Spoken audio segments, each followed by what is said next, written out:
La particularité de ma chaîne, c'est le fait que je suis ici pour partager avec quelqu'un l'amour de Dieu en fait que j'expérimente au quotidien, dans l'espoir que ça puisse t'inspirer, que ça puisse t'éclairer. Peut-être tu n'as pas encore eu la grâce de l'expérimenter, de vivre cet amour de Dieu là. Peut-être tu n'as pas encore donné la chance à Dieu de te prouver à quel point il est bon, à quel point il est merveilleux, d'être connecté à lui. Et j'espère que mes petites histoires que je vais souvent partager avec toi sur la chaîne vont vraiment vous inspirer, vont vous aider à recréer cette fusion-là entre vous et votre créateur. Salut à tous et bienvenue sur la chaîne L'amour de Dieu. Je m'appelle Marie-Anne. J'espère que vous allez tous bien et je vous salue au nom de notre Seigneur Jésus. Le verset de base dont nous allons nous inspirer aujourd'hui pour faire notre partage ou notre enseignement, c'est Matthieu 12, verset 38 à 41. Aujourd'hui, nous allons parler d'un sujet très particulier. Nous allons parler de deux types de personnes concernant le miracle de Dieu. Le message d'aujourd'hui s'adresse à deux catégories de personnes. La première, c'est celle qui a l'habitude de vivre des expériences surnaturelles. La première catégorie de personnes, ce sont ces personnes-là qui ont déjà eu la grâce d'expérimenter la main de Dieu, qui ont déjà reçu une grâce particulière. Lorsque je parle d'expérimenter la main de Dieu, je parle à cette catégorie de personnes-là qui sont déjà conscients de l'existence du Créateur Dieu en fait. Je parle de toutes ces personnes parce que oui, sur la terre, il y a certaines personnes qui ne sont pas encore conscientes de Dieu. Je veux parler à toutes ces personnes-là qui ont déjà l'habitude de vivre des exaucements extraordinaires, qui ont l'habitude d'expérimenter la main puissante de Dieu. Mais malgré tout ce que Dieu peut faire pour se révéler à eux, n'est-ce pas? Ils ne veulent du tout pas se convertir. Ils aiment leur zone de confort. Ils veulent vivre ainsi. Ils ne veulent pas aller en eau profonde avec Dieu et le découvrir de plus en plus. Ils n'acceptent pas de vivre pour être plus agréable à Dieu. Tu sais que Dieu existe. Tu sais ce que Dieu attend de toi. Mais tu refuses catégoriquement de te convertir ou d'accepter les chemins que Dieu a tracés pour toi. Alors écoute attentivement ce message-ci. Je vais lire Matthieu 12, versets 38 à 41. Quelques spécialistes de la loi et les pharisiens interviennent en disant: Maître, nous voudrions te voir faire un signe miraculeux. Il leur répondit: Ces gens de notre temps qui sont mauvais et infidèles à Dieu réclament un signe miraculeux. Un signe, il ne leur en sera pas accordé d'autre que celui du prophète Jonas. En effet, comme Jonas restait 3 jours et 3 nuits dans le ventre du poisson, ainsi le Fils de l'homme passera 3 jours et 3 nuits dans le sein de la terre. Vous savez, il y a tellement de personnes qui vivent la main de Dieu en fait. Ils vivent la main de Dieu tous les jours, mais ils en veulent plus pour pouvoir se convertir. Vous voyez ces pharisiens-là dans la parole de Dieu, les mêmes gens qui ont existé avant existent aujourd'hui et ils existeront toujours. Il y a certaines personnes que malgré la main de Dieu, malgré tout ce qu'ils vivent, malgré tout ce qu'ils expérimentent, ils ne vont jamais se convertir, ils ne vont jamais donner l'occasion à Dieu de se révéler véritablement à eux. Ils vont toujours résister à l'appel de Dieu en fait. Je ne sais pas pourquoi c'est ainsi, ils ont le cœur endurci. J'ai vu des personnes me dire par exemple que ma soeur, tu vois, Dieu est bon, je connais Dieu, vraiment mon Dieu est bon. J'étais dans le coma, j'étais dans telle situation, Dieu m'a retiré de là, j'étais dans le coma et par la grâce de Dieu, je suis revenue à la vie. Et parfois même, on n'explique même pas la maladie qu'ils avaient. C'était une maladie dont on ne savait même pas comment ils pouvaient s'en sortir.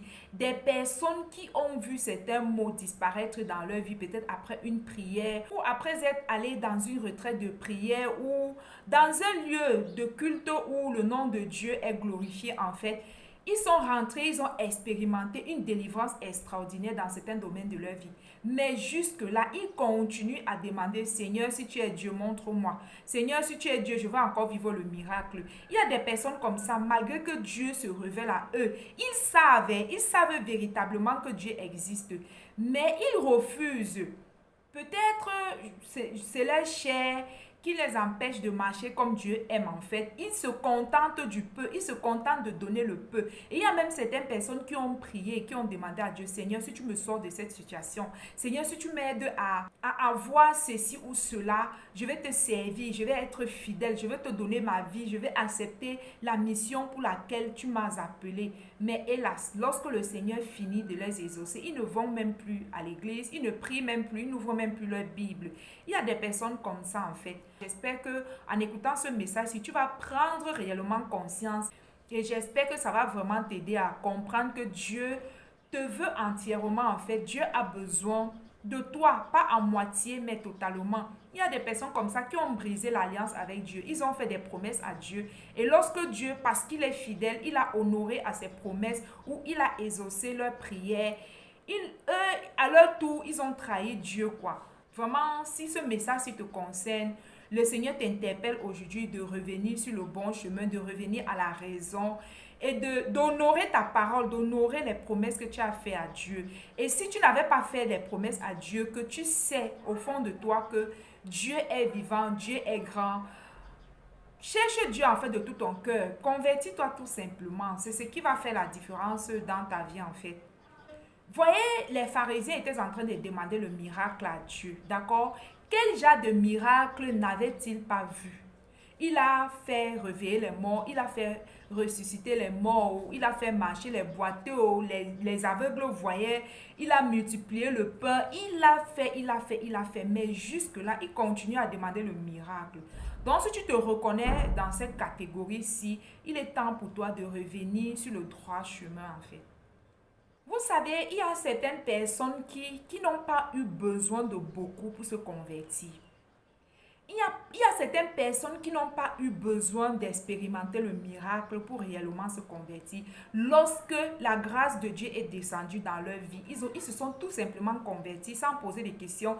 Sans poser des questions en fait, il y a toutes ces personnes-là aussi qui passent le temps à donner les conditions à Dieu. Si tu veux que je m'abandonne à toi, il faut que tu me montres. Si tu veux que je fasse ceci, il faut que toi tu fasses cela en fait. Je vois tellement, je vois je vois tant de catégories d'hommes autour de moi en fait. J'ai vu tellement de personnes qui disent que non, si Dieu veut que je me convertisse, il doit faire d'abord telle chose dans ma vie. Et Dieu ne cède pas au chantage. Vous savez, ce que tu as vu, ce que tu as expérimenté jusqu'ici, Dieu estime que c'est largement suffisant pour que tu puisses te convertir réellement en fait. Donc voilà, c'est ça. C'est pourquoi le Seigneur dit dans sa parole, les gens de notre temps qui sont infidèles à Dieu, en fait, il ne leur en donnerait pas d'autres miracles. Il ne va pas faire plus que ce qu'il a déjà fait parce que même s'il le fait, ils ne croiront toujours pas. Ils ne vont toujours pas croire en lui. J'ai rencontré des personnes recevoir une telle grâce, vivre la main de Dieu au point où ils savent que c'est Dieu. Waouh, Dieu est fort, waouh, Dieu est miraculeux, waouh, Dieu est puissant. Mais après, ils ne tiennent pas en fait leurs promesses. Ils continuent dans leur chemin tortueux et infidèles continuent à être infidèles à Dieu, quoi. Et Dieu te dit aujourd'hui que tu n'as pas besoin de beaucoup pour te convertir. Tu n'as pas besoin de beaucoup en fait. Et nous allons lire un verset biblique où le Seigneur te montre les exemples des personnes qui ont tout simplement écouté, entendu, ils ne l'ont pas vu, ils n'ont pas expérimenté les choses que tu as déjà toi à ton niveau expérimenté, mais ils ont accepté juste par la parole, ils ont accepté juste parce que le prophète de Dieu a parlé en fait. Alors nous allons lire Jonas 3, versets 4 à 10. Jonas entra dans la ville et commença par y marcher toute la journée en proclamant: dans 40 jours, une catastrophe viendra sur Ninive. Les habitants de Ninive crurent en Dieu. Ils publiaient un jeûne. Et quelle que fût leur condition sociale, ils revêtirent des habits de toile de sac. Lorsqu'on parle parfois du jeûne dans la parole de Dieu et on parle des habits de toile de sac, ça parle de l'humiliation en fait, de la manière dont les hommes simulent pour chercher Dieu, pour supplier Dieu en fait pour leur vie. Donc c'est ça.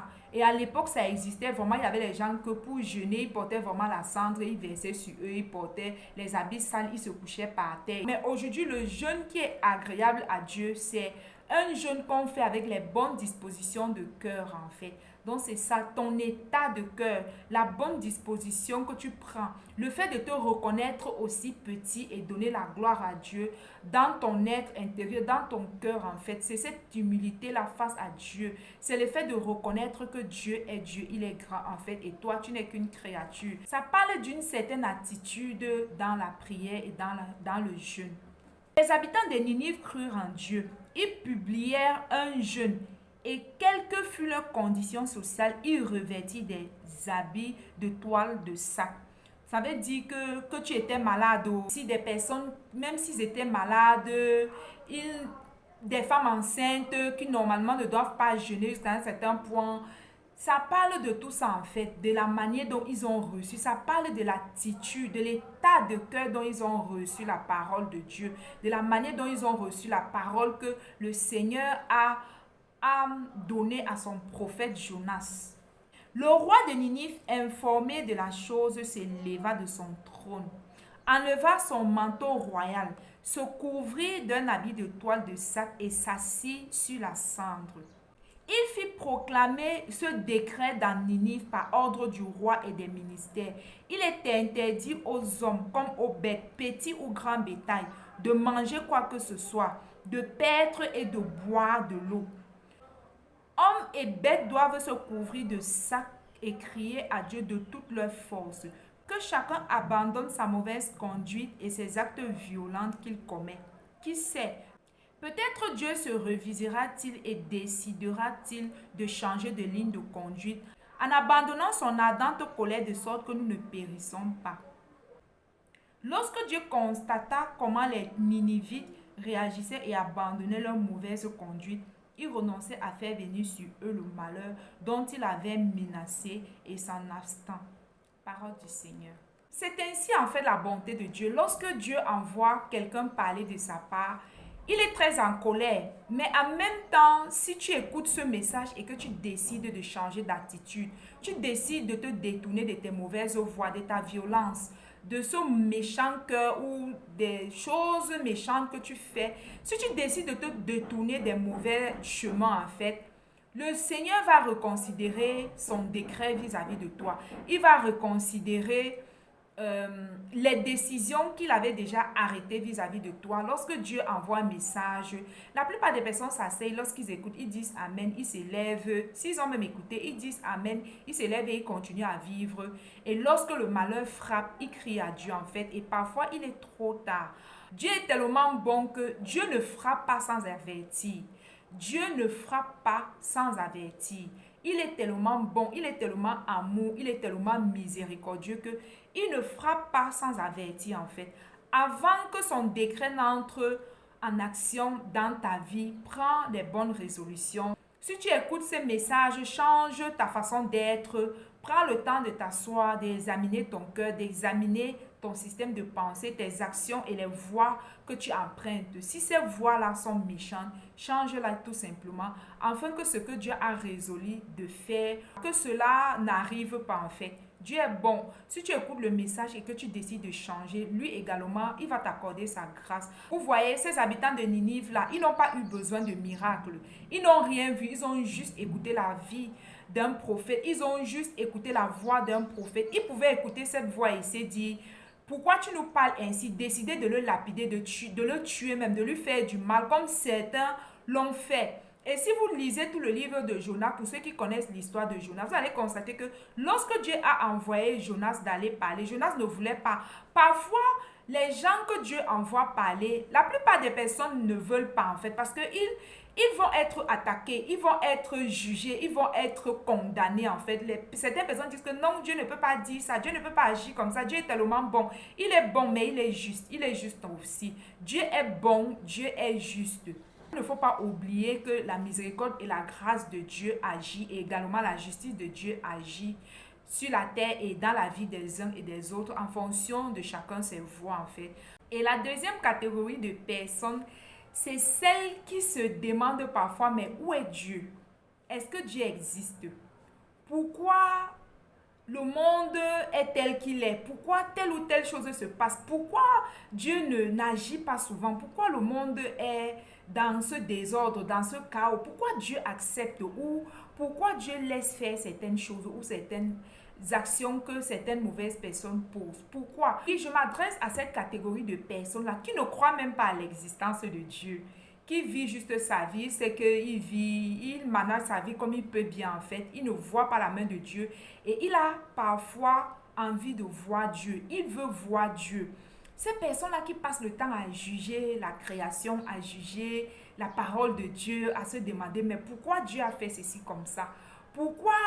Oui, il y a certaines personnes que lorsqu'ils lisent parfois la Bible, parce qu'ils n'ont pas l'esprit du discernement, ils n'ont pas la révélation des saintes écritures, d'accord?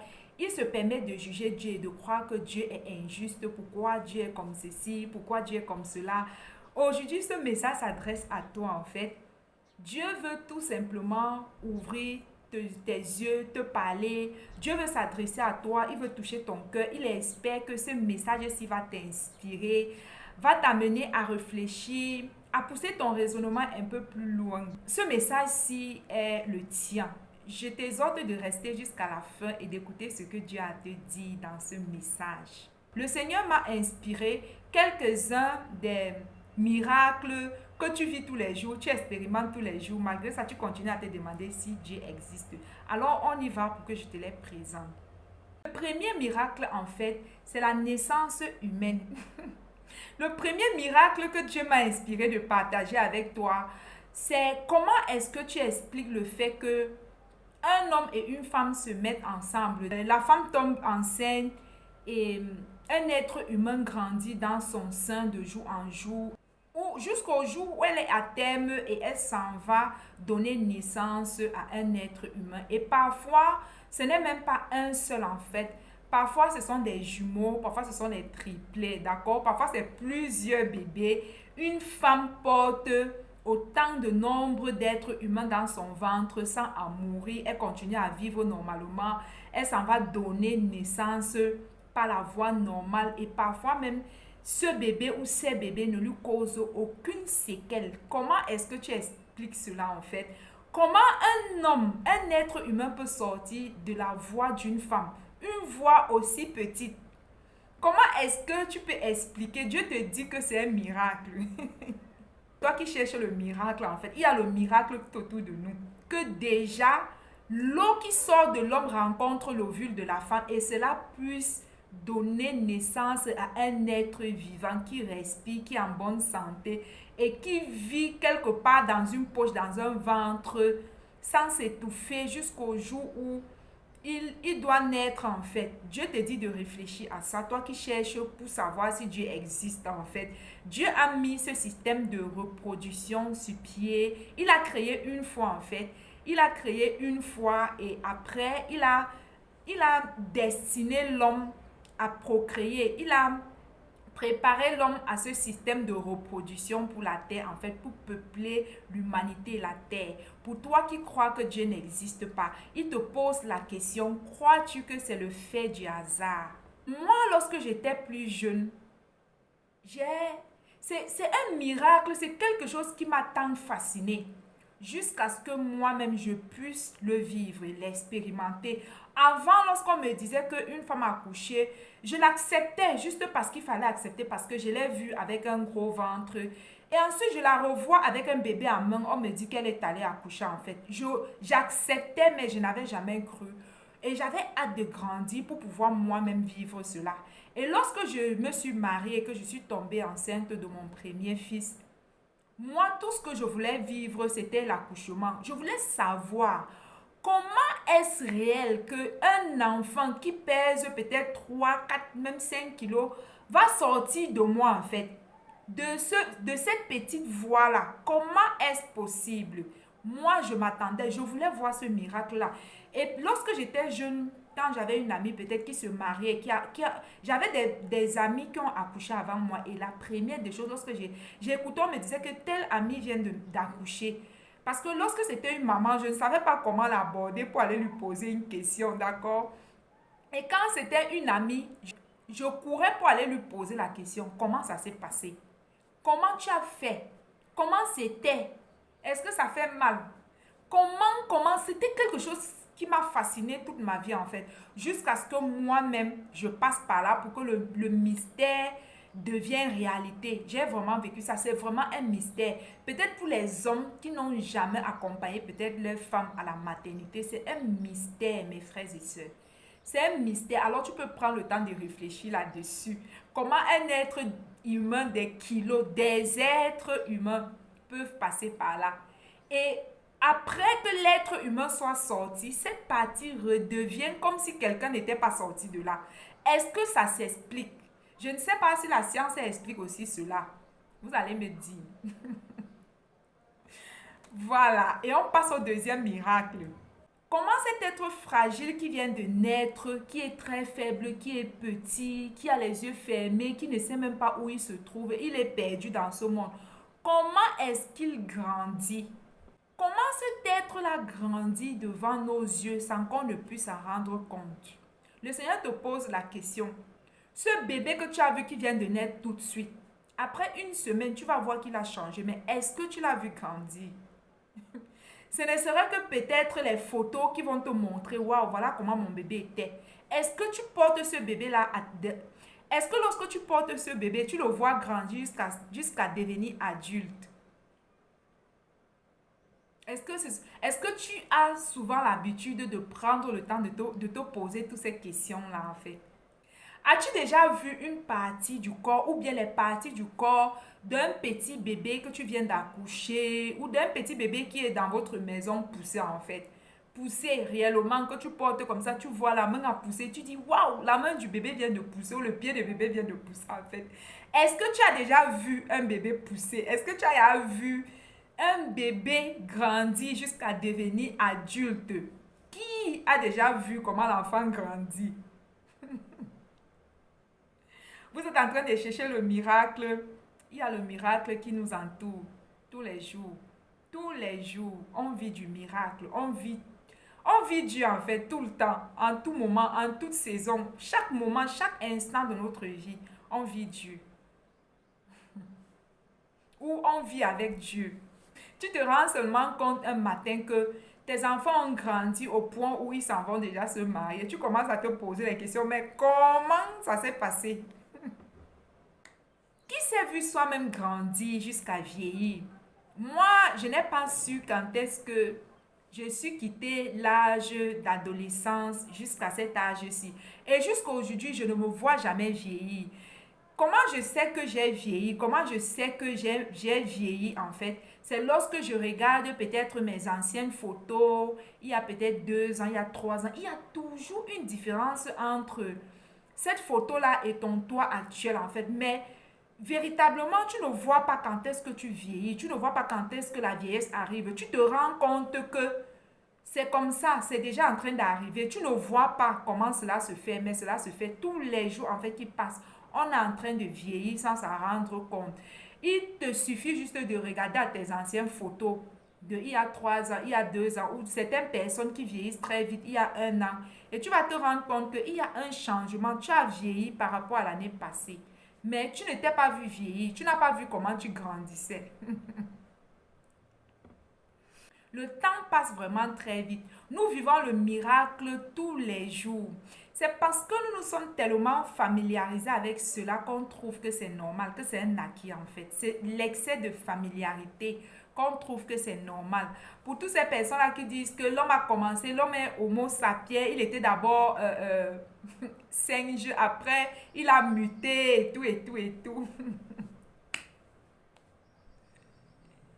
Quelle abomination vis-à-vis de la création de Dieu. Vraiment, c'est une abomination. Pour ceux qui croient à ces conneries-là, en fait. C'est une abomination pour tous ceux qui pensent, ceux qui ont même déjà pensé un instant.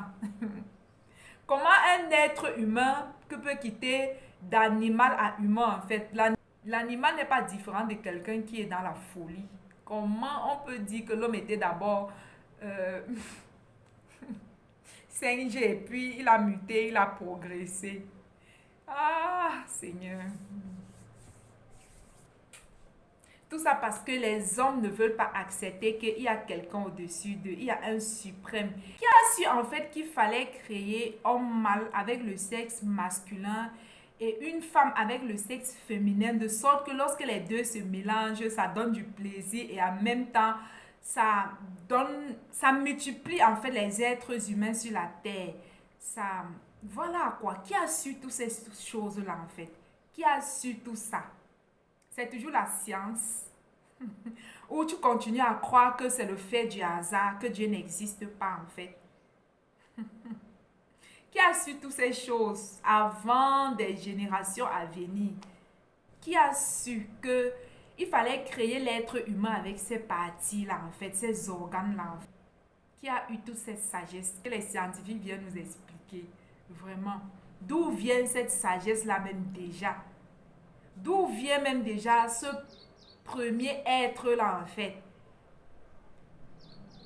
Parce que pour qu'il y ait déjà multiplication, il a déjà fallu que l'être existe. D'où vient l'homme en fait? D'où vient l'homme? Je vous assure, si tu t'assois, tu commences parfois à te poser ces questions-là. Tu vas parfois te dire que mieux, je ne me pose pas la question. Parce que parfois, moi-même, je me pose la question. Dieu sort d'où? Il était où avant? Qui est Dieu pour Dieu en fait? Je me pose souvent ces questions. Moi-même, je me les pose souvent.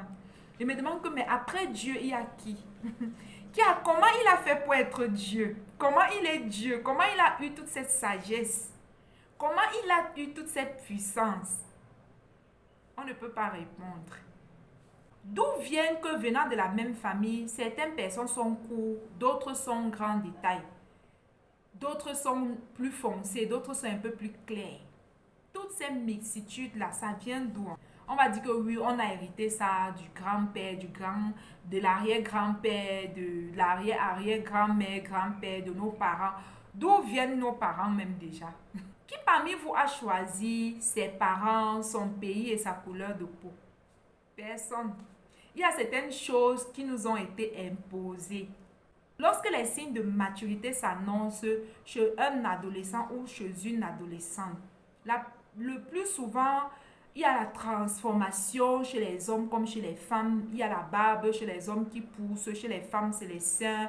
Il y a aussi le fait que les poils commencent à pousser dans les parties intimes en fait. Pourquoi ces poils-là ne poussent pas dans d'autres parties du corps à ce moment bien précis? Pourquoi ça choisit seulement certains endroits? Comment un homme peut être habillé de poils et il est beau? Regardez un peu les hommes. Ils ont les poils sur le visage, ils ont les poils ici. Ils arrivent à faire des styles et ils sont beaux avec en fait.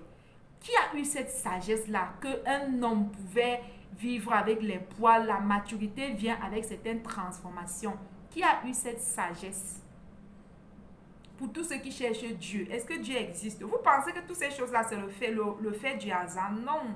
D'où vient l'air que nous respirons en fait, qui alimente la vie en nous? L'air, le vent, l'air que tu vois là en fait, il vient d'où et il va où? Lorsqu'il passe, on sait que oui, il est passé. Parfois même s'il ne passe pas, il est là. Parce que si l'air arrête d'exister, nous allons tous suffoquer. D'accord? On va mourir en fait. Si l'air, il n'y a plus l'air, s'il n'y a plus cet oxygène-là qui nous nourrit de l'intérieur, qui nourrit nos organes, qui nous permet de respirer, d'inspirer en fait, on va tous suffoquer. Ça vient d'où en fait? Cet air-là qui alimente la vie en nous. D'où vient notre cerveau, nos membres, nos organes intérieurs? Ce qui me vient à l'esprit maintenant, c'est que ta mère ou la mère qui nous a mis au monde avec un seul cœur, mais d'où vient le cœur du bébé qui est dans son ventre? Comment il a fait pour pousser?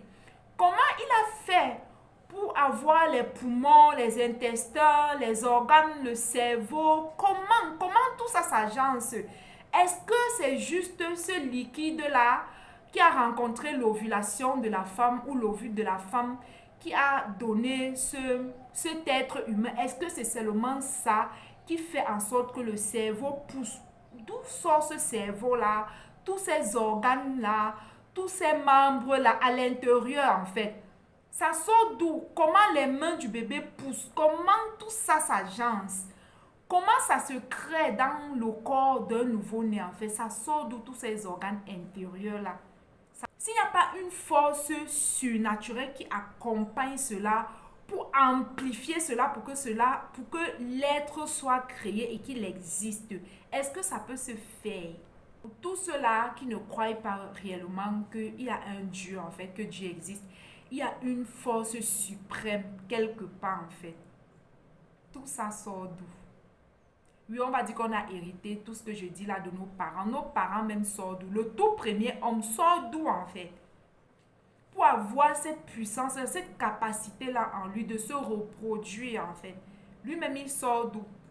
Est-ce que tu peux expliquer le fait que la chair repousse en fait lorsque tu te blesses gravement et tu vas prendre le temps d'observer ta peau, tu vas voir que la chair pousse elle-même. Lorsque tu observes une plaie qui a été un peu grave sur toi-même, tu vas te rendre compte que ta chair pousse en fait, elle se régénère d'elle-même. Tu as une blessure, d'accord, et tu te rends compte avec le temps, ta chair pousse elle-même. Elle va pousser jusqu'à remplir ce vide-là, cette blessure-là. Et parfois même lorsque c'est juste un couteau de cuisine, tu te blesses sur le doigt, tu vas t'en rendre compte à un moment donné que ta chair qui était fendue est en train de repousser en fait. Elle repousse, je ne sais pas si c'est le terme scientifique, elle repousse jusqu'à cicatriser totalement, jusqu'à ce que, à un moment donné, même parfois même la cicatrice disparaît. Si quelqu'un regarde, il ne saura même pas que tu as eu un mal, tu t'es blessé en fait. Comment on peut expliquer le fait que notre chair pousse, elle se régénère d'elle-même en fait? Lorsque tu as un bobo, lorsque tu as une blessure, ton organisme s'arrange à te guérir de manière organique. Avec ses ressources, en fait, le corps, avec ses propres ressources, guérit tes blessures, pense tes blessures, la chair repousse sur ta blessure et parfois même elle combat les maladies. C'est tout ça, ce miracle-là qu'on vit. On vit tout le temps et on pose toujours la question, où est Dieu? Il y a le miracle autour de nous. Nous sommes miracles. Il a agencé la terre pour nous permettre de vivre dans un univers habitable en fait. Qui l'a fait? Nous sommes tous venus dans ce monde où tout était déjà préparé, la terre était déjà sèche, les eaux étaient déjà d'un côté, il y avait déjà le poisson, il y avait déjà les plantes, il y avait déjà la nourriture pour nous, il y avait déjà les arbres, il y avait déjà, tout était là en fait, les conditions, l'air était respirable, c'était l'univers était déjà habitable en fait. Qui a fait ça? Qui a préparé cela pour nous en fait? Qui nous a accueillis avec de l'eau potable, avec les montagnes, les plaines et toute la beauté en fait, les oiseaux, tout ce qu'il fallait pour que le monde soit harmonieux. Les trésors et toutes les richesses du sous-sol, d'où proviennent-ils en fait? Ils sortent d'où? Qui a mis tout ça à notre disposition? Tout ce que le sous-sol d'un pays regorge, comme de l'or, le diamant, le sulfate, le cuivre, les minéraux, le sel et toute autre matière dont je ne connais même pas les noms en fait. Qui a mis toutes ces richesses-là dans le sous-sol? Donc vous pensez que le monde s'est créé et un matin c'est devenu comme ça, la terre a créé ces ressources-là lui-même sans que personne ne lui ait donné ses ordres, sans que personne n'ait pris le soin d'aménager ou d'arranger pour que tout cela arrive. D'où provient tout ceci? La personne qui nous a permis de vivre dans cette humanité-là, il a tellement tout agencé, il a tout préparé, tout arrangé avant de nous créer en fait. Vous allez voir tous ceux qui sont là aujourd'hui en train de dire qu'on va aller vivre sur Mars. Je parie qu'ils vont vivre ce rêve-là, ils vont finir de vivre ça.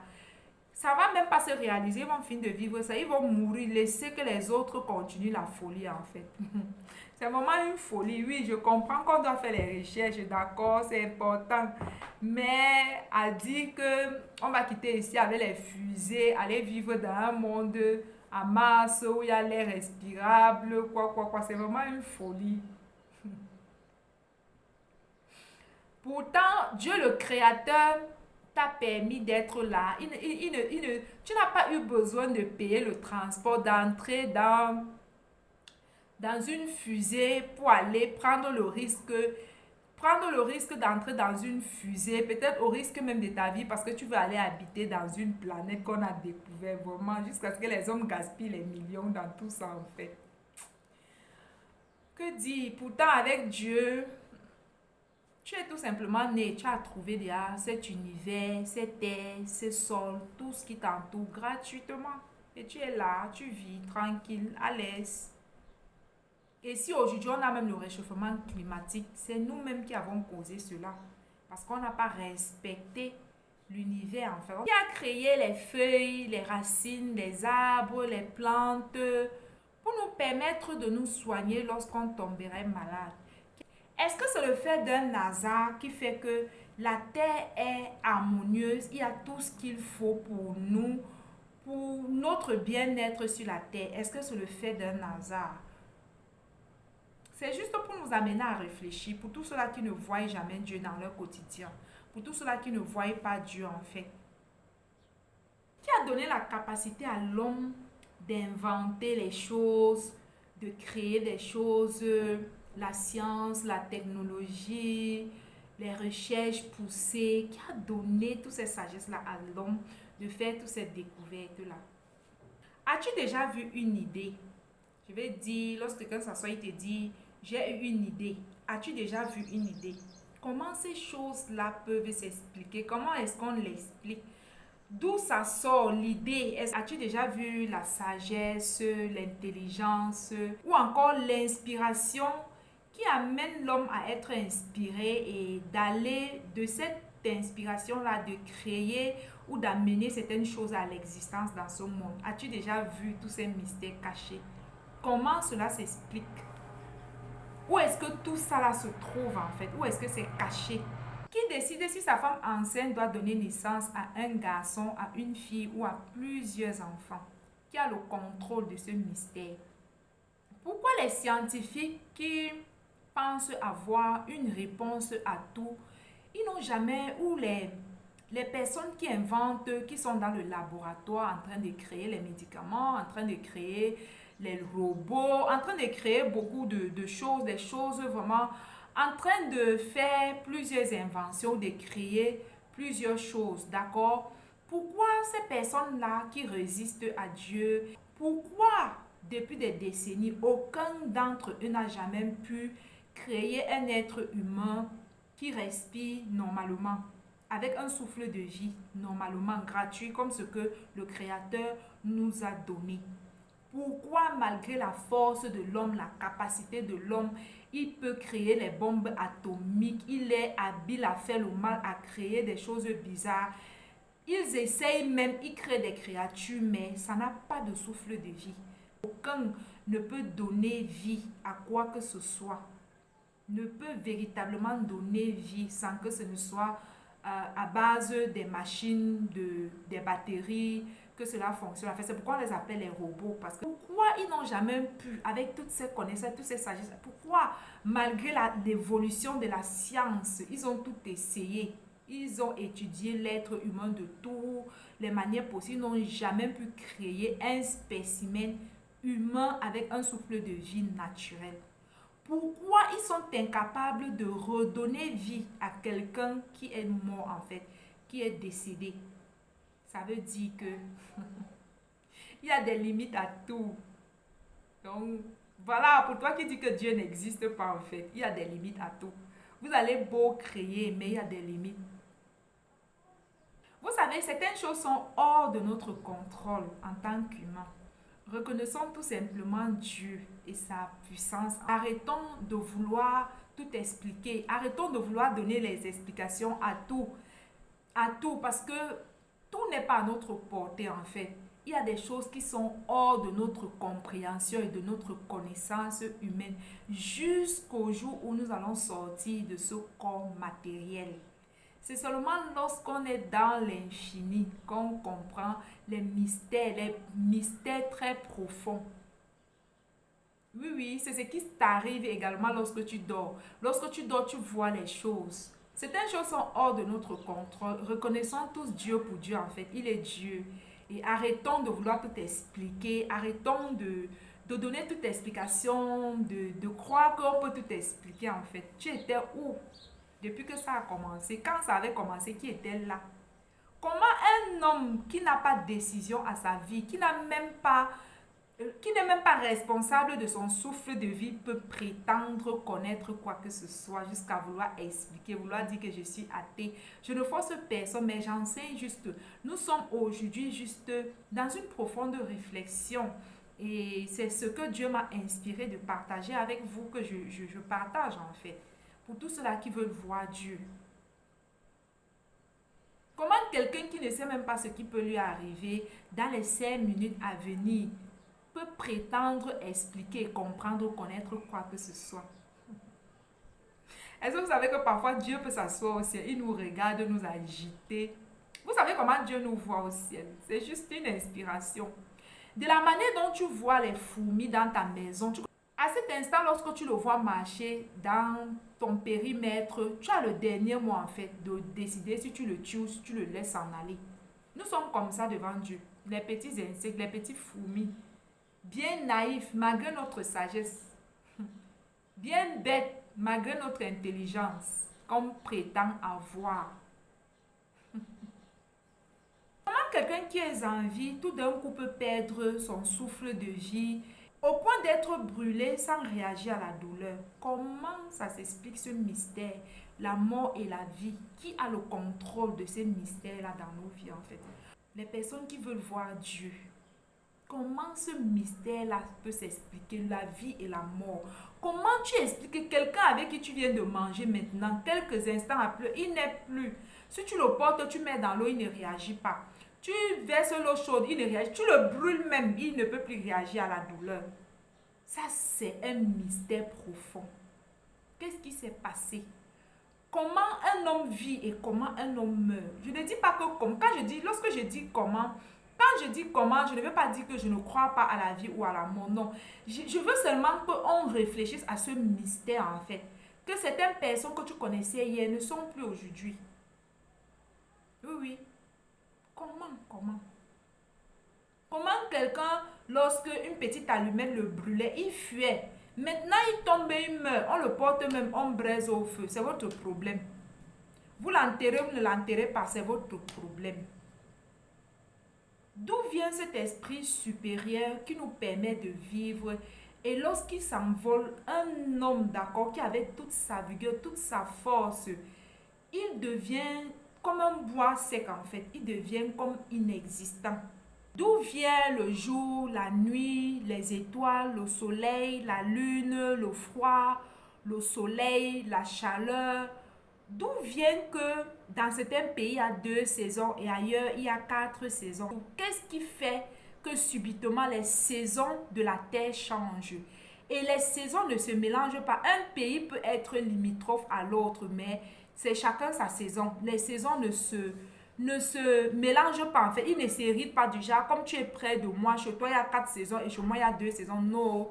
Chacun reste avec sa saison dans son pays. Ça sort d'où toute cette sagesse, toute cette science-là en fait vient de qui? Et de comment? Comment un individu en plein sommeil, totalement plongé dans l'inconscience, fait lorsqu'il est en train de dormir? Comment tu fais pour te réveiller, pour revenir à la vie? Parce que pendant que tu es en train de dormir ou que tu es dans ce profond sommeil-là, tu ne sais même pas qui tu es. Tu vois juste ton esprit dans une autre dimension, mais toi-même, tu ne sais pas où tu es. Tu ne sais même pas si tu dors. Tu ne sais même pas si tu existes. Tu ne sais même pas si tu es un être humain. Tu ne sais rien.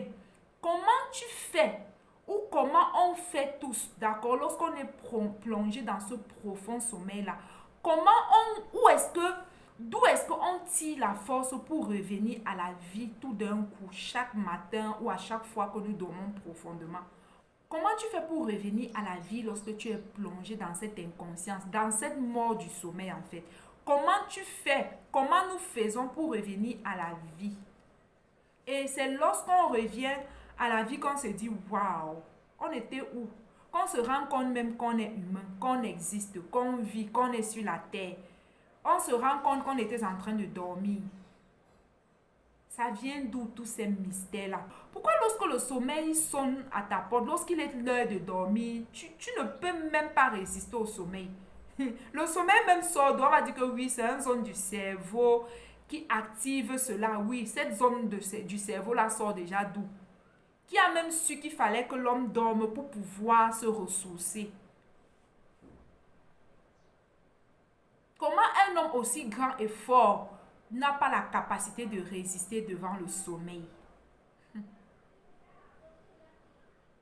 Il y a un niveau où on ne peut pas résister, on est obligé de dormir. Même si tu es devant une télé en train de faire quelque chose, tu vas oublier, en fait, tu vas t'oublier, tu vas dormir. C'est quand tu vas te réveiller, tu vas dire, waouh, j'ai oublié, j'ai dormi. Comment on fait tous les jours pour revenir à la vie? À toutes ces personnes qui disent, est-ce que tu me connais? Je suis très fort, je suis ceci. Tu es qui? Nous ne sommes personne. Comment tu fais en fait pour te réveiller lorsque tu n'as aucun contrôle sur ce qui peut t'arriver à l'heure du sommeil? Lorsque tu es plongé dans cette mort du sommeil, comment tu fais? Lorsque tu ne contrôles plus rien, comment tu fais pour revenir à la vie? En fait, le sommeil, c'est un exemple de la mort en fait que Dieu nous a donné. Tu peux parfois te poser la question, comment l'homme meurt? Oui, le sommeil, comment toi-même tu disparais dans le sommeil au point où tu ne sais même plus là où tu es, qui tu es, tu ne te reconnais même plus. Le petit frère de la mort, c'est le sommeil. C'est lorsque l'homme est dans cet état de sommeil qu'il vit sa dimension d'être esprit, qu'il vit sa dimension supérieure, qu'il vit sa dimension élevée en fait. Parce que oui, quand un homme dort, il n'est plus matériel. Lorsqu'un homme entre dans le sommeil, il devient esprit. Parce que oui, tu n'es plus conscient de ce monde physique, mais tu es très conscient du monde spirituel. Tu es très conscient du monde spirituel. Et lorsque tu es conscient de ce monde spirituel, le monde physique n'existe plus. Je vais ici m'adresser aujourd'hui à toutes ces personnes-là qui veulent se suicider, qui se disent que oui, ils ont tellement de problèmes en se suicidant, ils ne vont plus trop réfléchir, ils ne vont plus être perturbés, ils n'auront plus de problèmes, tout va disparaître, ils vont aller dans le repos éternel. Mon frère, ma soeur, c'est un mensonge. De la même manière, lorsque tu meurs dans ton sommeil, tu n'es plus conscient du monde matériel, tu deviens conscient de ta dimension spirituelle, tu deviens conscient de ton esprit, tu deviens conscient d'un autre monde qui existe à part le nôtre en fait. C'est ce qui se passe lorsqu'on meurt. Vous savez, même l'esprit de l'homme est soumis à cette loi en fait. La chair qui meurt, l'esprit d'un être humain ne meurt pas. C'est ça, c'est aussi facile de le comprendre que même lorsqu'un homme est mort, il a juste quitté la dimension physique. Il vit dans une autre dimension, qui est la dimension invisible et la dimension surnaturelle.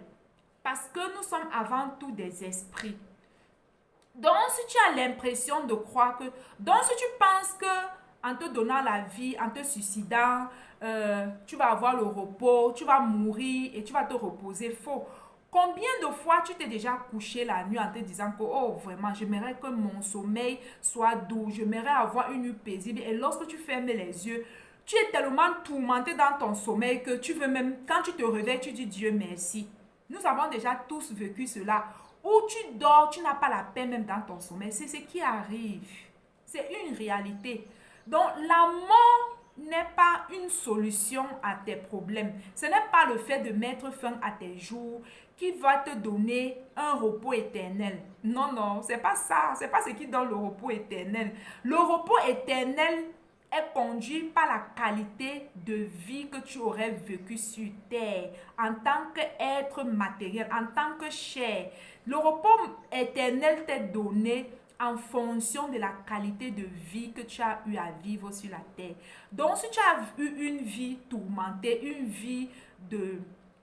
mauvaise vie sur la terre, en fait, c'est ce que tu vas vivre après ta mort. Et si tu as eu le temps de mettre ta vie en ordre, tu vas expérimenter les fruits après ta mort, en fait, parce que l'esprit L'esprit, en fait, s'aligne à la vie que tu as eu l'habitude de vivre sur la terre. C'est cette vie-là qui continue après ta mort. Et beaucoup de personnes ne sont pas conscientes de cela, en fait. Donc, c'est ça. La mort ne met pas un terme au tourment. La mort ne met pas un terme aux souffrances. Au contraire, la mort accentue tes souffrances si tu n'as pas pris le temps de mettre ta vie en ordre, de te convertir réellement, de faire la paix avec ton esprit qui est Dieu en toi, en fait. Donc voilà, c'est la vérité. La plupart du temps, la plupart des personnes, la plupart d'entre nous, lorsqu'on dort la nuit, on vit parfois des cauchemars dans notre rêve. C'est ce qui arrive même lorsqu'on meurt. C'est comme ça, dès que l'esprit sort, parce que quand on dort, notre esprit sort en fait. C'est pourquoi tu te vois. Ton vrai toi là, ce n'est pas cette chair. La chair ici nous permet juste de vivre dans ce monde parce que ça, nous sommes dans un monde matériel en fait. Pour pouvoir toucher quelque chose, il faut que tu aies la chair, il faut que tu aies cette dimension, il faut que tu aies le corps. C'est pourquoi vous allez voir même les esprits. Lorsqu'un esprit veut vraiment nuire, qu'est-ce qu'il fait? Il fait tout pour venir habiter le corps d'un autre humain. De la même manière, Dieu, pour faire du bien, vient habiter dans le corps des hommes pour faire du bien aux hommes. De cette même manière, vu que Satan est esprit, il ne peut pas toucher, il y a des dimensions qu'il ne peut pas atteindre. De la même manière que lorsque tu vis en journée, il y a certaines dimensions que tu ne peux pas expérimenter parce que tu es dans tes sens physiques et c'est seulement une fois que tu tombes, tu entres dans le sommeil. Dans le sommeil, tu meurs, que tu expérimentes une autre dimension de ton être qui t'est inconnue parfois. Et ça t'est inconnu jusqu'à ce que tu rencontres Dieu avant qu'il commence à t'ordonner, avant qu'il commence à te montrer comment, voilà quoi. Parce que rencontrer Dieu, c'est faire la paix avec ton être profond, ton être supérieur en fait. Il y a ceux qui ne sont même pas conscients qu'en dehors de la chair, ils sont un esprit en fait. Ils ne le savent même pas. L'homme a totalement oublié cette dimension de lui-même. Donc c'est à ça que c'est les enseignements pareils. Donc voilà, je suis désolée pour toi qui croyais qu'après la mort, tu auras du repos. Tu n'auras aucun repos. Donc c'est pour cette raison qu'il est temps que tu réfléchisses vraiment à ce que tu veux. Il est temps que tu comprennes que après cette vie, il y a une vie en fait. Il y a une vie, la vie de l'esprit. Tu es esprit, tu n'es pas matériel. C'est pourquoi tu vas voir lorsqu'un homme meurt, lorsque cliniquement on déclare un homme mort, il est mort, tout et tout et tout.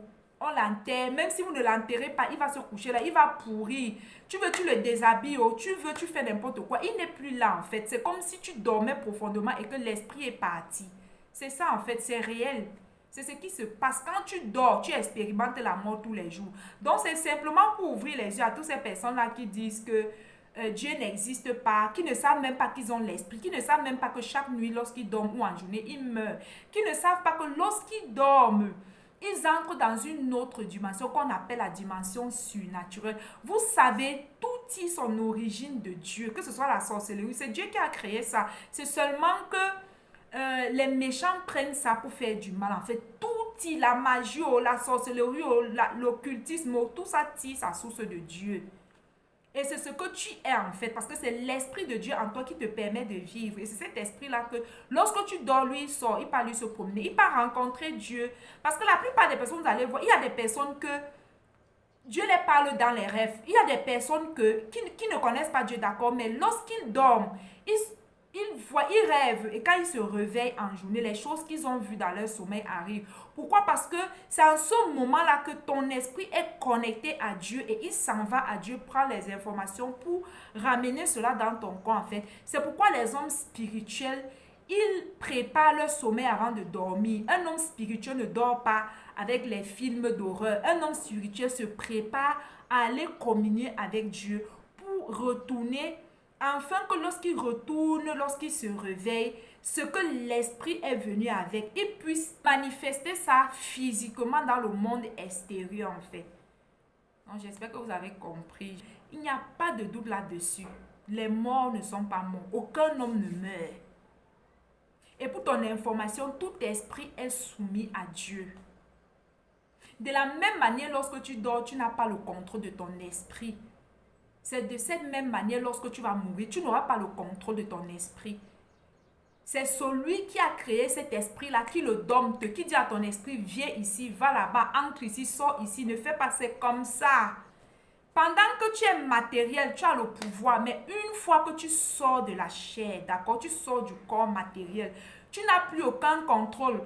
Peut-être tu vas te dire que le jour là, quand tu vas mourir, quand Dieu va t'appeler, tu vas fuir. Non, non, non. De la même manière, tu dors, l'esprit vagabonde, il va même parfois le tabasse. Parfois, tu te réveilles en plein sous-sol.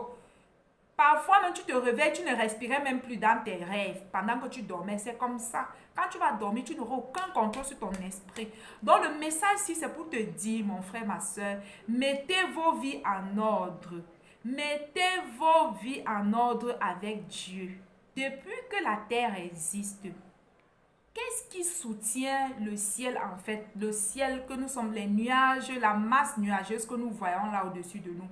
Qu'est-ce qui le soutient pour qu'il ne s'abatte pas sur nous, pour qu'il ne tombe pas sur nous du genre, pour qu'il ne nous écrase pas en fait? Qu'est-ce qui soutient cela? Il y a quelle force qui soutient le ciel? Parce que lorsqu'on est en train de construire une maison, il y a toujours les piliers. Lorsqu'on construit une maison, vous allez voir dans la maison ou dans les murs, il y a des piliers qu'on a fait des coins de la maison en fait pour soutenir, pour que cela ne tombe pas.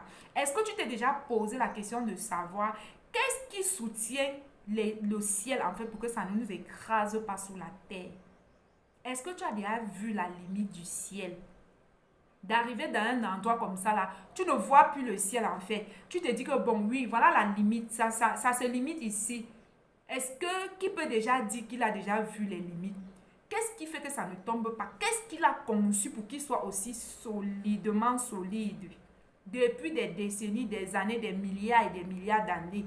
Depuis que la terre est telle qu'elle existe, que les hommes sont venus se succéder jusqu'à aujourd'hui, elle reste intacte et rien ne change. Est-ce que tu t'es déjà aussi posé la question de savoir d'où viennent les plantes en fait dont nous nous nourrissons? Comment l'homme a fait pour savoir que c'était la nourriture? D'où vient même que l'homme a faim? Comment est-ce que ça germe lorsqu'on plante une graine dans le sol? Comment est-ce que ça germe, ça pousse jusqu'à ce que ça puisse atteindre sa pleine maturité prête à consommer en fait? Qui peut expliquer comment la graine se transforme, comment elle germe, comment elle pousse, comment une graine peut se reproduire et donner plusieurs épines, comment un arbre peut se reproduire et donner plusieurs fruits. On peut voir quand ça germe, mais après, comment ça se donne un corps au point d'aller se multiplier, se reproduire pour nous permettre de nous nourrir et de ne pas mourir de faim. Ça sort d'où cette sagesse, cette science? Toi qui demandes où est Dieu. Qui a doté l'humain d'intelligence et de sagesse? Comment se fait-il que un enfant, un nouveau-né qui naît, connaît déjà le bien et le mal? Il n'a pas besoin d'apprendre à mentir ou de voler. Lorsqu'il a ses 2 ans, il commence à aller ouvrir dans la mamie pour voler la viande de sa mère. Ou à faire des petits migmas, à mentir à la maison lorsqu'il fait du mal dehors à ses camarades et que lorsqu'il faut rendre des comptes arrive, il ment. Qui l'a appris cela en fait? Il sort d'où avec tout ça? Comment expliquer le fait qu'un individu qui volait, qui tuait, assassin, prostituée, qui était violent, criminel, athée, tout ce que vous voulez en fait. Comment un tel individu qui traînait derrière lui un tel fardeau, tout d'un coup, lorsqu'il rencontre la grâce de Dieu, lorsque l'Esprit de Dieu vient habiter dans cette personne, dans la vie de cette personne, lorsqu'il accepte la parole de Dieu comme unique vérité, lorsqu'il accepte de se convertir, de se détourner de son mauvais chemin et de véritablement chercher Dieu. Nous avons déjà tous expérimenté de voir ces personnes-là qui autrefois vivaient une certaine vie et aujourd'hui les personnes même qui l'ont connu peuvent témoigner de son changement, de la transformation, de la grâce de Dieu, de comment cette personne-là est devenue différente, de comment il a pu sortir de l'homosexualité, elle est sortie de la prostitution, Elle est sortie de la prostitution. L'homme aussi est sorti de la prostitution parce que oui, c'est pas seulement les femmes qui se prostituent, il y a les hommes aussi qui se prostituent. Comment un tel individu qui avait des chemins tortueux, qui volait, un criminel qui tuait, un monsieur, une personne qui a violé, qui a fait du mal, qui a détruit, quelqu'un qui était sorcier avant, il a même tué les gens dans la sorcellerie, elle était sorcière, il a fait du mal, elle a fait du mal. Ils ont mangé les êtres humains, ils ont fait du mal, ils ont détruit la vie d'autres personnes. Comment expliquez-vous le fait que cette personne-là, ayant rencontré notre Seigneur Jésus, sa vie change, il sort du mal, il abandonne le mauvais chemin, il est délivré de l'addiction, de tout le mal qui était en lui, de la sorcellerie. D'autres même qui avaient déjà fait alliance avec Satan, ils étaient dans les loges sataniques, ils arrivent à s'en sortir. Et la plupart des hommes ou des femmes qui viennent à Dieu ont un passé lourd. Lorsque vous regardez vraiment dans la vie des gens qui ont vraiment revêtu la grâce de Dieu de manière extraordinaire, ce sont des gens qui sortent de très loin, qui ont un passé chargé, qui ont un vécu très lourd, très chargé. La plupart d'entre eux viennent de très loin en fait. Dieu les a tirés d'un passé inimaginable qu'on ne peut même pas expliquer. Moi particulièrement, j'en fais partie de ces personnes-là qui avaient un passé chargé. Donc, c'est un peu ça. Comment toi qui es en train de demander le miracle, tu demandes le miracle, tu demandes le miracle et tu te rends compte que quelqu'un avec qui tu étais jour et nuit, qui faisait le mal, tu te rends compte qu'à un moment donné, la personne s'élève au-dessus de toi. Il s'élève contre tous ces péchés-là. Il n'arrive plus, il est devenu différent en fait. Il ne vit plus comme toi. Il a accepté les valeurs de Dieu et il vit sa vie avec Dieu. Et il ne replonge plus. Il s'élève dans les hauteurs avec Dieu. Il ne replonge plus. Tu commences à voir cette personne de loin. Et tu es là encore, tu demandes le miracle. Vous savez, le plus grand miracle qui existe, pour moi, qui est quelque chose de vraiment très fort et irréfutable, c'est la nouvelle naissance. Comment quelqu'un qui était rempli du péché s'élève et sort de ça? Comment quelqu'un sort du monde et devient enfant de Dieu? Je ne parle pas de ceux-là qui sont un peu, je parle de ceux-là qui ont résolu totalement et entièrement en fait. Que lorsque tu regardes dans sa vie, tu peux dire que oui, il est converti parce que tu vois qu'il ne mène plus la même vie. Il n'a plus les mêmes faiblesses que tu le voyais succomber tous les jours. Il n'est plus dans ça. Quand tu le regardes, tu l'observes, il a véritablement changé de vie. Il a été transformé, il a été changé. La puissance de Dieu a transformé la vie de cette personne. Et tu en es témoin, tu es conscient. À partir de la vie de cette personne, tu dis, waouh, Dieu est réel, Dieu existe. Tu sais tout ça, mais jusque-là, tu ne donnes pas ta vie à Dieu en fait. Nous avons déjà tous un jour expérimenté ces personnes-là de loin ou de près en fait. Parfois, ces personnes-là se trouvent dans votre entourage. Parfois, ce sont les membres de vos familles. Parfois, c'est un membre de ta famille en fait. Que parce que Dieu t'aime beaucoup, il a commencé par cette personne-là pour pouvoir t'aider aussi, pour que lorsque tu vas voir ce miracle se manifester dans la vie de ton frère ou de ta soeur, tu vas toi-même te repentir et ensuite prendre la résolution d'une véritable conversion. La plupart des personnes vivent ça. Lorsque Dieu vient dans une famille ou autour de toi, ou dans la vie d'une connaissance, d'une personne que tu connais, Dieu permet à cette personne de naître de nouveau, de se convertir réellement, de sortir de la voie du mal. Dieu est en train de t'appeler toi-même à ça en fait.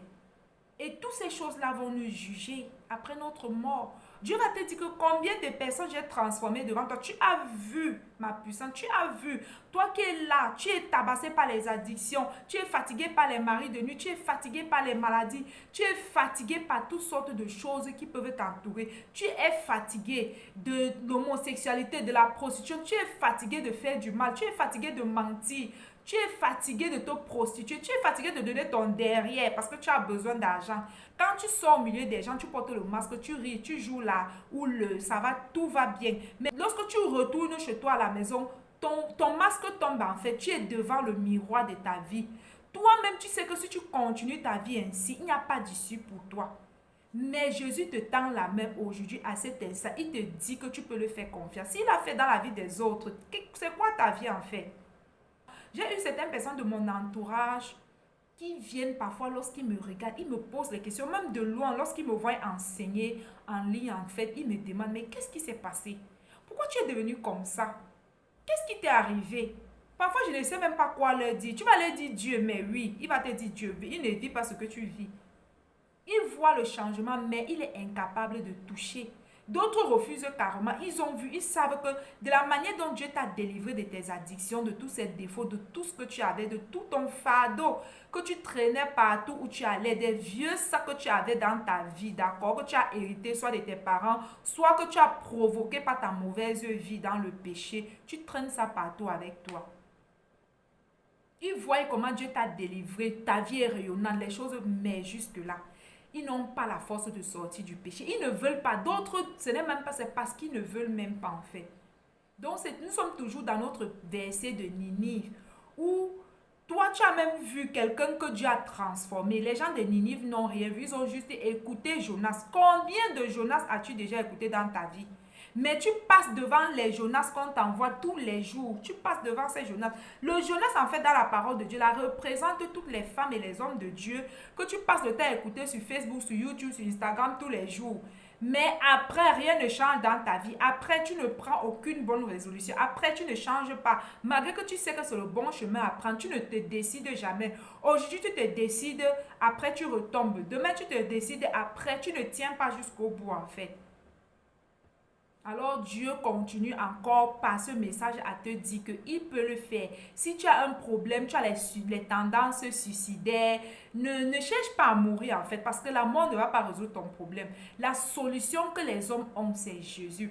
Vous savez, la plupart des temps, lorsque certaines personnes te voient vivre comme Dieu, vivre de la manière dont la parole de Dieu aime, ils pensent que tu es en train de jouer à un rôle comme un acteur. La plupart des païens, en fait, qui sont voilés, en fait, ils n'ont pas la vérité, d'accord? Ils sont dans la foule, ils sont dans la parabole. Ils pensent que tu es hypocrite, tu te joues l'hypocrisie et peut-être après, tu as une autre vie, en fait. C'est ce qu'ils croient. Et parce que les gens parlent de Dieu, Dieu, Dieu, ils ne connaissent pas véritablement Jésus, en fait. La plupart des personnes savent que oui, Jésus existe, Jésus est mort pour nos péchés. Mais est-ce que tu as déjà laissé Jésus là te montrer que oui, il avait porté tes péchés à la croix? La plupart des personnes ne croient pas. Ils te disent que oui, aucun homme ne peut vivre comme la Bible le dit, comme la Bible le conseille. Si tu dis que tu connais Dieu, tu es chrétien, on t'a baptisé et tout, et que tu refuses, tu renies la parole de Dieu, ça veut dire que tu renies l'existence de Jésus, tu renies la croix, tu renies le sacrifice que Jésus a fait pour toi en fait. Parce que, allons pas à pas, allons dans la réflexion, n'est-ce pas? Si quelqu'un renie que Jésus peut rendre un homme parfait, ou il peut améliorer nettement, progressivement délivrer un homme de toutes sortes d'addictions et de le rendre sain et parfait à son image. Ça veut dire que si tu renies cela, si tu crois que de la manière dont Dieu a écrit dans la Bible, il dit qu'il peut là. Si tu crois déjà qu'un homme ne peut pas vivre, ça veut dire que tu n'as jamais rencontré Jésus. Ça veut dire que tout ce que Jésus est venu sur terre, Dieu incarné est venu en tant que Jésus.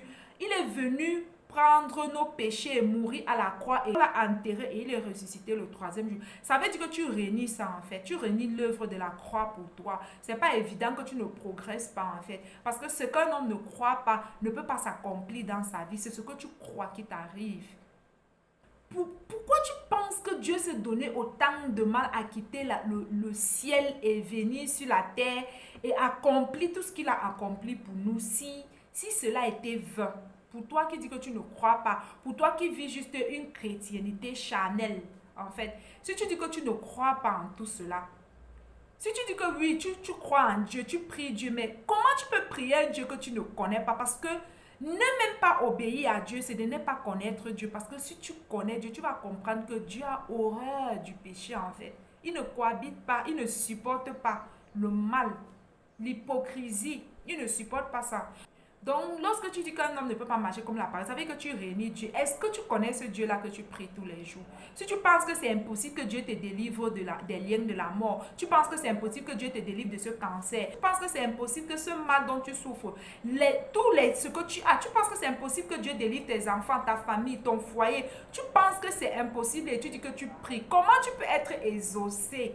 Lorsque tu n'acceptes pas déjà, ça c'est pas évident. La plupart d'entre vous n'êtes pas exaucés parce que vous priez un Dieu que vous ne connaissez pas. Si tu as déjà autour de toi expérimenté la gloire de Dieu, vu Dieu transformer un homme, déjà tu as déjà expérimenté cela, ça existe, toi aussi ça peut t'arriver. Et lorsque tu ne permets pas à Dieu de faire cela dans ta vie, tu es en train de préparer ton propre jugement parce que vous avez déjà entendu les expériences de moi éminent lorsque les gens ils vont te dire qu'ils ont vu leur vie défiler devant eux, les événements de leur vie en fait. Dieu va te montrer le nombre de Jonas que tu as déjà écouté mais qui n'a eu aucun impact dans ta vie. Il y a même ceux parmi vous qui avaient déjà expérimenté les choses que seul Dieu pouvait faire. Mais tu t'arrêtes à waouh, merci Seigneur, Dieu est bon et Dieu est puissant. Tu continues à vivre ta vie comme bon te semble. Dieu t'interpelle. C'est une manière de Dieu de se révéler à toi, de te dire que oui, si j'ai enlevé ça là, je peux faire mieux. Je peux faire plus que ce que ton entendement humain entend. Je peux faire au-delà de ce que tu penses, mais les gens n'arrivent toujours pas. Je me pose toujours la question, comment un homme qui connaît déjà la réalité, qui sait que le ciel existe et l'enfer existe, comment il peut bafouer la grâce de Dieu? Un païen encore, ça se comprend. Un athée, il peut avoir la miséricorde de Dieu même après sa mort. Mais toi qui connais la vérité, ça va chauffer mes frères et sœurs. Ça va chauffer au dernier jour, je vous assure. Plus tu connais Dieu, plus ton jugement sera sévère. À celui à qui on a beaucoup donné, on va réclamer beaucoup. Lorsqu'on parle de beaucoup donné, peut-être tu penses à l'argent, tu penses, non, non, non. À toute bénédiction que tu as reçue, qui t'a ouvert les yeux à une nouvelle révélation de Dieu. C'est ça ton jugement, mon frère, ma soeur. C'est ça ton jugement. Je me pose souvent la question à quel point les hommes banalisent leur éternité, en fait. Je me pose souvent cette question-là. Et parfois, ça n'a pas de réponse. J'ai vu tellement de personnes autour de moi. Dieu fait des choses. Il va t'appeler, oui, ma soeur. Dieu vient de faire ça dans ma vie. Alléluia, amen. Mais demain, tu vois que la même personne remplie dans le péché. Tu te demandes encore, mais est-ce que Dieu est passé dans sa vie? Oui, Dieu est passé dans sa vie. Je me pose la question, est-ce qu'il pense à ce qui va lui arriver en fait? À vous toutes qui avez reçu la grâce de vivre le miracle de Dieu, d'expérimenter Dieu, au point d'être conscient que toutes ces choses existent. Je vous assure, mes frères et sœurs, Dieu n'est pas un menteur. De la même manière, Dieu ne peut pas prendre soin, d'accord, prendre soin de rédiger sa parole, de veiller à ce que cette parole-là s'accomplisse, de quitter le ciel pour venir faire tout ce qu'il a fait. Ce n'est pas du film. Je vous assure que c'est réel. Dieu ne ment pas. De la même manière, ceux qui sont fidèles à lui expérimentent sa grâce, son amour dans leur vie. De la même manière, ceux qui sont infidèles à lui vont expérimenter le feu en fait. Parce qu'il est juste en fait, c'est le juste juge. Voilà, nous sommes dans le temps de la grâce. Est-ce que tu peux résoudre de sortir de là en fait et de réellement chercher Dieu pour ta vie? L'esprit ne meurt pas, mes frères et sœurs. Alors, mes frères et sœurs, ne soyez pas incrédules et insensibles à l'appel de Dieu à cause d'une vaine gloire qui va passer. Est-ce que vous regardez même autour de vous, vous voyez ce qui est en train de se passer dans le monde, sur la terre? Est-ce que tu t'es déjà posé la question, waouh, la Bible dont avant on négligeait, est-ce que tu t'es déjà posé la question de savoir que toutes ces choses-là qui sont écrites dans la Bible sont en train de s'accomplir? Et je vois à quel point ces choses-là sont en train de s'accomplir. Et la plupart des personnes sont toujours distraites. Toujours en train de courir dans la vaine gloire, chercher les choses éphémères. Ils n'ont même pas une heure de temps par jour pour travailler à leur salut. Les gens ne veulent pas travailler à leur salut en fait. Ils ont le temps pour toutes sortes de choses, pour toutes sortes de distractions. Mais ils oublient qu'après ici, ça va chauffer. Je vous assure. Il y a des jours que parfois je reçois certains messages avec une colère, avec une rage de Dieu. Il est tellement en colère. C'est comme ça. Moi, mon appel, c'est de transmettre les messages que beaucoup de personnes n'osent pas transmettre. Et je n'ai pas peur de ça. Moi, je fais ma mission. Donc, pour toi qui trouves que c'est dur, tu peux aller là où on te caresse en fait. Et à la fin, tu récoltes ce que tu récoltes. Oui, Dieu se fâche. Dieu est méchant. Dieu est bon. Dieu est gentil. C'est même pas le même Dieu qui est parti brûler, détruire Sodome et Gomorrhe. C'est même pas lui qui a amené le déluge. Il n'a pas changé. Il a juste eu pitié de nous. Parce qu'il sait que on est faible. Il a juste eu pitié de nous. Pour dire que oui, on va vivre. Un temps viendra. C'est dans la parole qu'on va vivre la grâce. C'est ce temps-ci. Et plus il y a la grâce, plus les hommes s'en foutent. Plus la grâce abonde, plus les gens se détournent de la voie de Dieu. Regardez comment un prophète est juste venu parler, que Dieu dit qu'il va vous détruire. Il a parlé juste. Les gens se sont mis au rang. On a sévré même les bébés. Les animaux ont jeûné. Le roi s'est assis au sol. Mais aujourd'hui, on dit que Dieu, la grâce, tellement il y a la grâce qu'on oublie que Dieu, il est le même, oh, il n'a pas changé. Il n'a pas changé de trompez-vous. Il est le même. Si tu t'assois tous les jours, tu te rends, tu penses que Dieu est bonbon chocolat. Oui, Dieu est bonbon. Je t'assure que c'est que tu n'as pas encore rencontré Dieu. Je vous assure, plus tu t'attaches à Dieu, plus il est strict. Plus tu t'attaches à Dieu, plus tu t'attaches à Dieu, plus il est exigeant en fait. Si tu vois, Dieu n'a pas d'exigence dans ta vie. Tout ce que tu fais, on ne te reprend jamais. Tu es perdu. Tu es perdu. Tu es maître de tout ce que tu fais. On ne te dit jamais que ta conscience a déjà été corrompue. Quand tu es avec Dieu, dès que tu agis mal, le regret peut te tuer. Dès que tu agis mal, le Saint-Esprit te demande si ce que tu as fait là, c'est bien. Je t'assure. Dieu est exigeant. Donc, si vous êtes là, vous écoutez toujours la parole de Dieu qui fait plaisir à vos oreilles, on ne vous reprend jamais. C'est que vous êtes perdu. Je vois tellement de personnes sur les réseaux sociaux appeler tout le monde homme de Dieu. Oui, homme de Dieu. Seigneur, à tous ces hommes ou femmes de Dieu qui amenaient le peuple de Dieu à se perdre, vous allez payer. Vous allez payer. Oh, que de nos jours, c'est facile. Si tu es pauvre, tu peux ouvrir l'église et tu deviens riche. Qui vous a dit que c'est comme ça que ça se passe? Dieu ne t'a pas envoyé, tu t'appelles toi-même. Ah! Je vous assure. Je vais vous dire quelque chose. Moi, s'il fallait choisir ma destinée, je ne choisirais jamais être enseignante. S'il fallait dire à Dieu que oui, Seigneur, tu m'as appelé, mais je ne veux pas enseigner. Je ne veux pas que tu me donnes les messages que je m'avais enseignés en fait. Je ne voulais. C'est quelque chose que...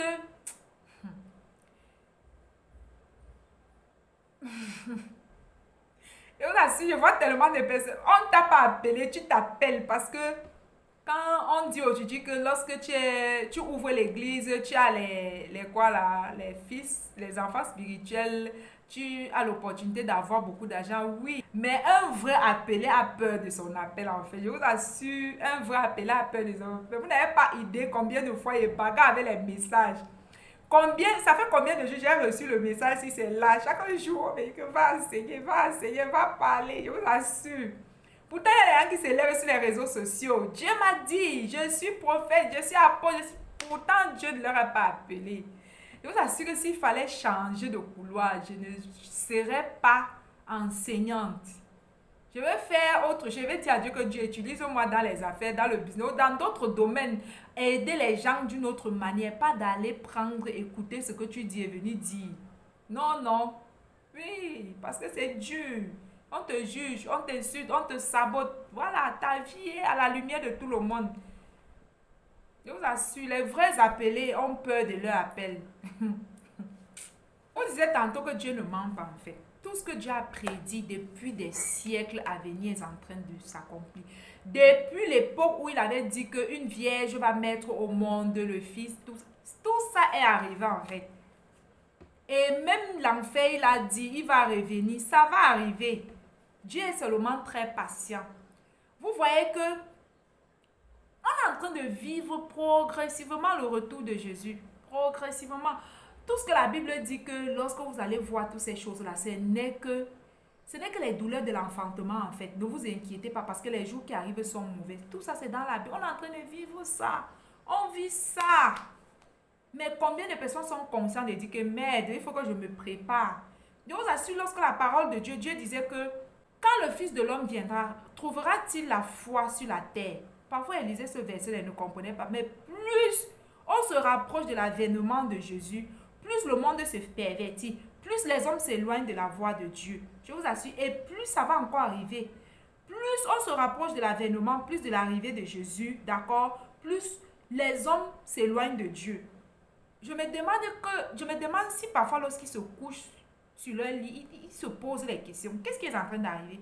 Ce qu'on vit aujourd'hui n'a jamais été. La terre a souvent été troublée, mais pas comme maintenant. Et ça ne va plus s'arrêter. Ça c'est lancé. Je vous assure que les gens qui vont vivre ces siècles sinon, ce seront les violents. Les violents, parce que tous ceux-là qui ballottent là, le vent va les ramasser en fait. Ça, c'est le siècle des violents. Quand elle dit violent, en tout, vraiment, la vie est devenue dure et difficile dans tout. Dans tout. Même avoir un foyer stable, c'est devenu le combat. Oui, tout est devenu compliqué. Les enfants, tous les domaines de la vie sont devenus excessivement compliqués.